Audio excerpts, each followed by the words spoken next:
2017 ഒരു ഹെൽത്ത് ആരോഗ്യ നയം, അതായത് ദേശീയ ആരോഗ്യ നയം ഗവൺമെന്റ് ഓഫ് ഇന്ത്യ കൊണ്ടുവന്നു. അതായത് ഒന്നാം മോദി ഗവൺമെന്റ് 2017 ഒരു ദേശീയ ആരോഗ്യ നയം കൊണ്ടുവന്നു. ആ ആരോഗ്യ നയത്തിൽ എന്താണ് പറയുന്നത്? GDP-യുടെ, അത് UN പറയുന്നതാണ് കേട്ടോ, UN-ന്റെ ഈ ഡെവലപ്മെന്റ് ഗോൾസ്, ഈ 17 വികസന ലക്ഷ്യങ്ങൾ, സസ്റ്റൈനബിൾ ഡെവലപ്മെന്റ് ഗോൾസ് നേടിയെടുക്കണമെങ്കിൽ ഓരോന്നിനും ഓരോ ലക്ഷ്യമുണ്ട്. അതിനൊക്കെ GDP-യുടെ എത്ര പെർസെൻറ്റേജ് വേണ്ടി ചെലവഴിക്കണം ഓരോ രാജ്യവും എന്ന് UN തന്നെ നിഷ്കർഷിക്കുന്നുണ്ട്. അങ്ങനെ ഹെൽത്തിന്റെ കാര്യത്തിൽ UN നിഷ്കർഷിച്ചിരിക്കുന്നത് GDP-യുടെ 2% ഹെൽത്ത് സെക്ടറിൽ കാഴ്ചവെക്കണം, ചെലവഴിക്കണം എന്നാണ് പറഞ്ഞിരിക്കുന്നത്. അപ്പൊ അങ്ങനെ പറഞ്ഞിരിക്കുന്ന ആ ഹെൽത്തിന്റെ മേഖലയിലേക്ക് നമുക്ക് വരാം. ഇന്ത്യയിൽ എന്താണ് സംഭവിക്കുന്നത്?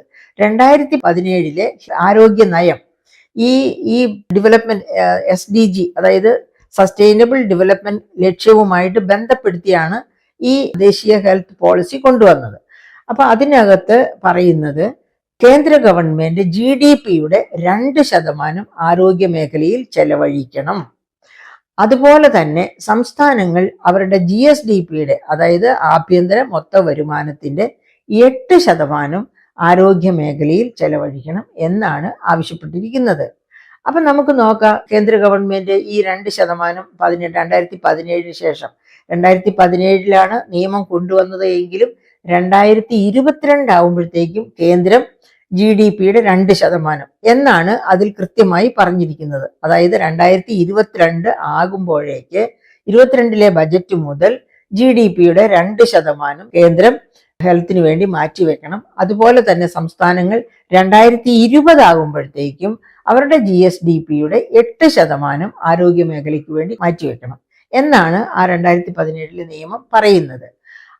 പക്ഷേ കേന്ദ്ര ഗവൺമെന്റ് ഈ പറയപ്പെട്ട 2% GDP-യുടെ 2% ആരോഗ്യ മേഖലയ്ക്ക് വേണ്ടി കാഴ്ചവെക്കുന്നുണ്ടോ?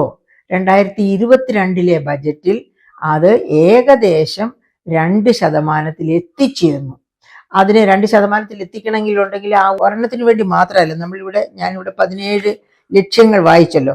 ആ 17 ലക്ഷ്യങ്ങൾ വായിച്ചതില് ക്ലീൻ എനർജി ആൻഡ് വാട്ടർ, അതായത് sanitation, clean energy and water, ഈ ലക്ഷ്യങ്ങൾ കൂടി ചേർത്ത് അതിനുവേണ്ടി ചെലവഴിച്ച ഫണ്ട് കൂടി ചേർത്താൽ മാത്രമേ 2022 GDP-യുടെ 2% ആകുമായിരുന്നുള്ളൂ. ഹെൽത്തിന്റെ മാത്രം എടുത്താൽ 2022 GDP-യുടെ 2% ആകുമായിരുന്നില്ല. ഇനി നമുക്ക് 2023 ബജറ്റില് എന്തുമാത്രമാണ് ചെലവഴിച്ചിരിക്കുന്നതെന്ന് നോക്കാം. 2023-24 ബജറ്റില് ചെലവഴിച്ചിരിക്കുന്നത് GDP-യുടെ 0.37% ആണ്. 2% എന്ന് UN പറയുന്നു.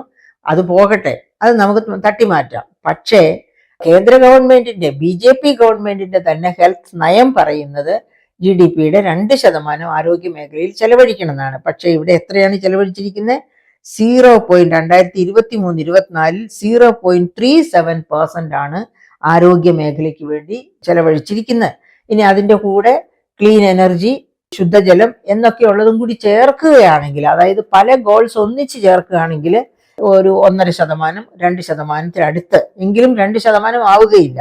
ആ തരത്തിലാണ്. ഇനി അതുപോലെ തന്നെ 2024-25 2024-25 ആകെ ബജറ്റില് പറഞ്ഞിരിക്കുന്നത് 89,287 കോടിയാണ് ആരോഗ്യ മേഖലയ്ക്ക് വേണ്ടി മാറ്റിവെച്ചിരിക്കുന്നത്. ഇത് ഈ ആരോഗ്യത്തിന്, ഹെൽത്തിന് എന്ന് പറഞ്ഞ് മാറ്റിവെച്ചിരിക്കുന്നത് മാത്രം എടുത്താൽ അത് 0.27% ഓഫ് GDP ആണ്. 0.27%, 2% ഇൻസിസ്റ്റ് ചെയ്തിരിക്കുന്നത് നിയമം.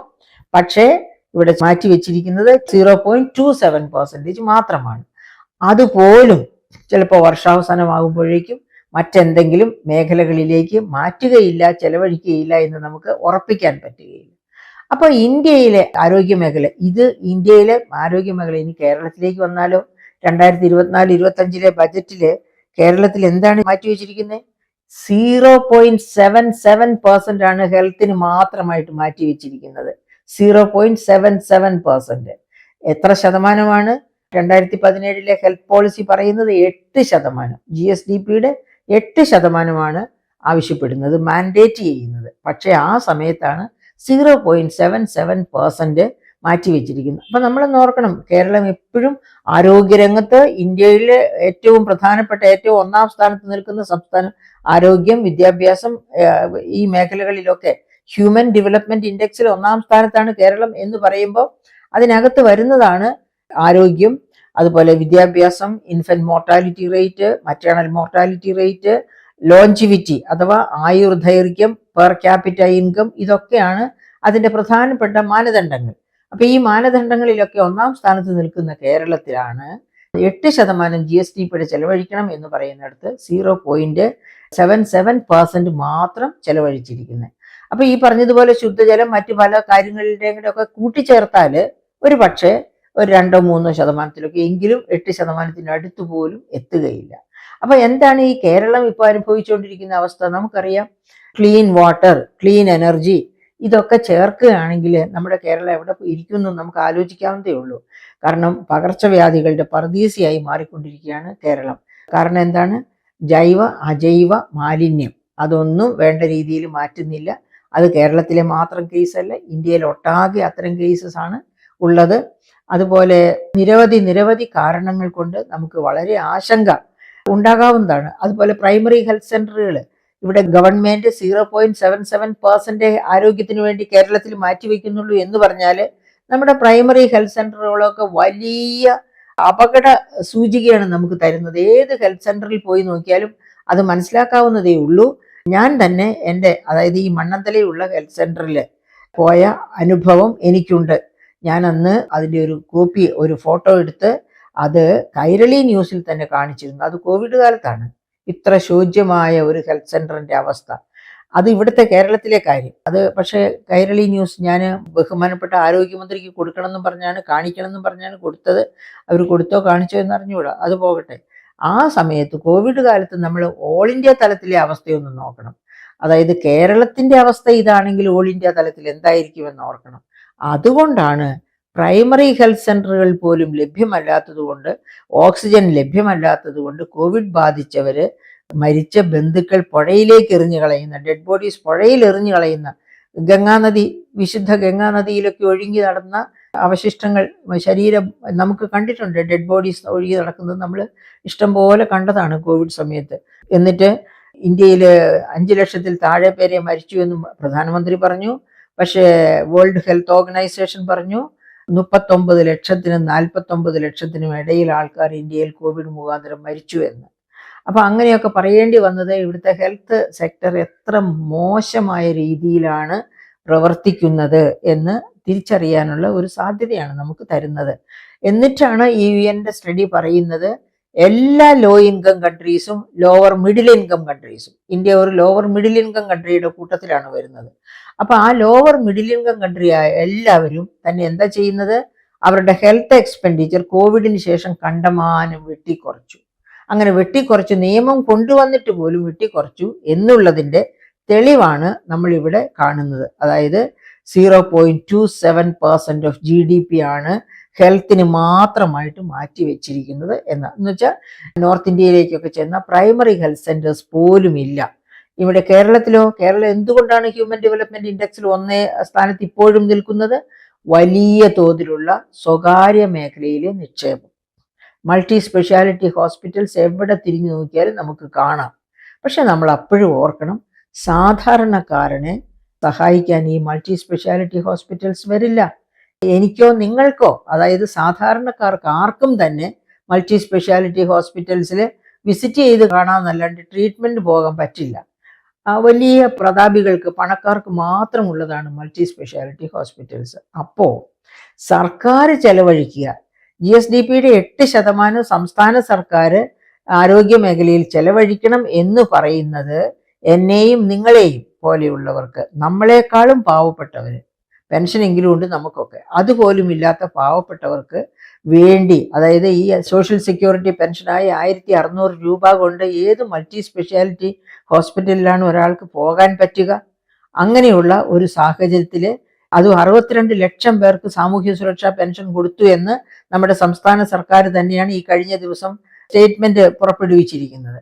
അപ്പൊ ആ 62 ലക്ഷം പേര്, 1600 രൂപ കൊണ്ട് ജീവിക്കുന്ന 62 ലക്ഷം പേര്, പിന്നെ അവർക്ക് റേഷൻ കടയിൽ നിന്ന് റേഷൻ ഉൽപ്പന്നങ്ങളും ഒക്കെ കിട്ടുന്നുണ്ടാകും. അപ്പോൾ ആഹാരത്തിന് വേണ്ടി ഒരു പക്ഷേ ഇതിൽ കുറച്ച് ചെലവഴിച്ചാൽ മതി, എങ്കിൽ തന്നെ ട്രീറ്റ്മെന്റിന് വേണ്ടി എന്തുമാത്രം ചെലവഴിക്കേണ്ടി വരും. അപ്പൊ അങ്ങനെയുള്ള ഒരു സാഹചര്യത്തിൽ ഗവൺമെന്റിന്റെ ചെലവ്, ഹെൽത്ത് മേഖലയിലേക്കുള്ള ചെലവ് GSDPയുടെ 8% ആക്കണം എന്നുള്ള ദേശീയ നിയമം, അത് തീർച്ചയായിട്ടും ഓരോ സംസ്ഥാന ഗവൺമെന്റും, പ്രത്യേകിച്ച് കേരളം അനുവർത്തിക്കണം. എന്തുകൊണ്ട് അനുവർത്തിക്കണം? കാരണം ഈ 62 ലക്ഷം പേർ 1600 രൂപയുടെ സാമൂഹ്യ സുരക്ഷാ പെൻഷൻ കൊണ്ട് ജീവിക്കുന്നവരാണെങ്കിൽ അവർക്ക് ആർക്കും തന്നെ മൾട്ടി സ്പെഷ്യാലിറ്റി ഹോസ്പിറ്റലിന്റെ ആ ഗേറ്റ് കടക്കാൻ പോലുമുള്ള ത്രാണിയില്ല. അപ്പൊ അത്തരക്കാരെ പരിരക്ഷിക്കണമെങ്കിൽ താഴെ തട്ടിൽ പ്രൈമറി ഹെൽത്ത് കെയർ സെന്റർ തൊട്ട് ജനറൽ ഹോസ്പിറ്റൽസ്, അതായത് ഓരോ ഡിസ്ട്രിക്റ്റിലുമുള്ള ഡിസ്ട്രിക്ട് ഹോസ്പിറ്റൽസ്, അതുപോലെയുള്ള പ്രാദേശികമായ ഗവൺമെന്റ് ആശുപത്രികൾ, ഇതെല്ലാം വളരെ പ്രധാനമാണ്. അവയെ വെൽ എക്യുപ്ഡ് ആയിട്ട് സൂക്ഷിക്കേണ്ടതാണ്. ഇപ്പോഴത്തെ ഹെൽത്ത് സെക്ടറിന്റെ നിലവാരം നമുക്കറിയാം. മെഡിക്കൽ കോളേജ് എന്നൊന്ന് പേരിന് മാത്രമേ അവിടെയുള്ളൂ, അല്ലാതെ ഒരു മെഡിക്കൽ കോളേജിന് വേണ്ട ഒന്നും തന്നെ അതിനകത്ത് കയറിയാലില്ല. A to Z പെരണിയൽ ഡയാലിസിന്റെ കാര്യമൊക്കെ കഴിഞ്ഞ ദിവസം നമ്മൾ ന്യൂസ് പേപ്പറിൽ കണ്ടതാണ്. അപ്പൊ അങ്ങനെ എല്ലാ തരത്തിലും ഒരു കയ്യുറ മേടിക്കാൻ നിവൃത്തിയില്ലാത്ത അവസ്ഥ, ഏത് തരത്തിലുള്ള ട്രീറ്റ്മെന്റിനും രോഗി തന്നെ പണം ചെലവഴിച്ചാലേ മെഡിക്കൽ കോളേജിൽ പോലും പറ്റൂ എന്ന അവസ്ഥ, അങ്ങനെയൊക്കെയുള്ള ഒരു സ്ഥിതിവിശേഷമാണ് ഇപ്പോൾ ഉള്ളത്. അതിൽ നിന്നൊക്കെ മാറ്റി ഒരു നല്ല ആരോഗ്യ മേഖല പടുത്തുയർത്തണം കേരളത്തിന് അനുയോജ്യമായ രീതിയിൽ. അല്ലെങ്കിൽ എന്താ സംഭവിക്കുക? ഈ കേരള മോഡലിന്റെ ചങ്കാണ് ഈ പറയപ്പെട്ട ഈ ഹ്യൂമൻ ഡെവലപ്മെന്റ് ഇൻഡെക്സിൽ 1-ാം സ്ഥാനത്ത് നിൽക്കും. അതുപോലും നഷ്ടപ്പെട്ടു പോകാൻ അധികം കാലം വേണ്ടി വരില്ല. ഈ തരത്തിലാണ് ഹെൽത്ത് എക്സ്പെൻഡിച്ചറും ഹെൽത്ത് മേഖലയും പ്രവർത്തിക്കുന്നത് എന്ന കാര്യം നാം ഓർത്തിരിക്കേണ്ടതാണ്. അപ്പോൾ യുണൈറ്റഡ് നേഷൻസിന് വേണ്ടിയല്ല മില്ലേനിയം ഡെവലപ്മെന്റ് ഗോൾസ് നടപ്പാക്കേണ്ടത്, ജീവിച്ചിരിക്കുന്ന ഓരോ പൗരനും വേണ്ടിയാണ് മില്ലേനിയം ഡെവലപ്മെന്റ് ഗോൾസ് 17 നാം നടപ്പാക്കേണ്ടത്. അതിലേറ്റവും പ്രധാനപ്പെട്ടതാണ് ആരോഗ്യം. ആരോഗ്യമുള്ള മനുഷ്യർക്കാണ് വിദ്യാഭ്യാസവും ദാരിദ്ര്യമില്ലായ്മയും ഒക്കെ വേണ്ടത്. അപ്പൊ ഒന്നാമത്തേതായിട്ട് ഇവിടെ 3-ാമത്തേതാണ് പറയുന്നത്. ഹങ്കറും ദാരിദ്ര്യവുമാണ് ആദ്യത്തെ 2 ഗോൾസ് ആയിട്ട് പറയുന്നത്. 3-ാമത്തെ ഗോളാണ്, അതായത് ഈ പട്ടിണി കിടക്കാതിരുന്നാൽ മാത്രമേ ആരോഗ്യത്തിലേക്ക് നീങ്ങേണ്ട ആവശ്യമുള്ളൂ. പട്ടിണി കിടന്ന് മരിച്ചാൽ പിന്നെ അതിന്റെ ആവശ്യമില്ല. അപ്പൊ രണ്ടായാലും 1, 2, 3 ഗോൾസ്, പോവർട്ടി ഇല്ലാതിരിക്കുക, ഹങ്കർ ഇല്ലാതിരിക്കുക, അതുപോലെ തന്നെ ആരോഗ്യകരമായ ജീവിതം നയിക്കാൻ കഴിയും. ആ ആരോഗ്യകരമായ ജീവിതം നയിക്കാൻ കഴിയണമെങ്കിൽ ദേശീയ ആരോഗ്യ നയം ആവശ്യപ്പെടുന്നത് പോലെ, മാൻഡേറ്റ് ചെയ്യുന്നത് പോലെ GDPയുടെ 2% കേന്ദ്രവും GSDPയുടെ 8% സംസ്ഥാനങ്ങളും ആരോഗ്യ മേഖലയ്ക്ക് വേണ്ടി ചെലവഴിക്കണം. അങ്ങനെ ചെലവഴിക്കുമ്പോൾ ഇപ്പൊ നമ്മുടെ മെഡിക്കൽ കോളേജുകൾ കിടക്കുന്ന അവസ്ഥയിലേക്ക് ഒരിക്കലും മെഡിക്കൽ കോളേജുകൾ എത്തിച്ചേരുകയില്ല. മെഡിക്കൽ കോളേജുകളും അതുപോലെയുള്ള ഡിസ്ട്രിക്ട് ആശുപത്രികളുമാണ് സാധാരണക്കാരന്റെ നെഞ്ചിടിപ്പ് എന്ന് മനസ്സിലാക്കിക്കൊണ്ട് ഈ കാര്യത്തിൽ ഗവൺമെന്റ് ഒരു പുനർവിചിന്തനം നടത്തേണ്ട കാലം അതിക്രമിച്ചിരിക്കുകയാണ്.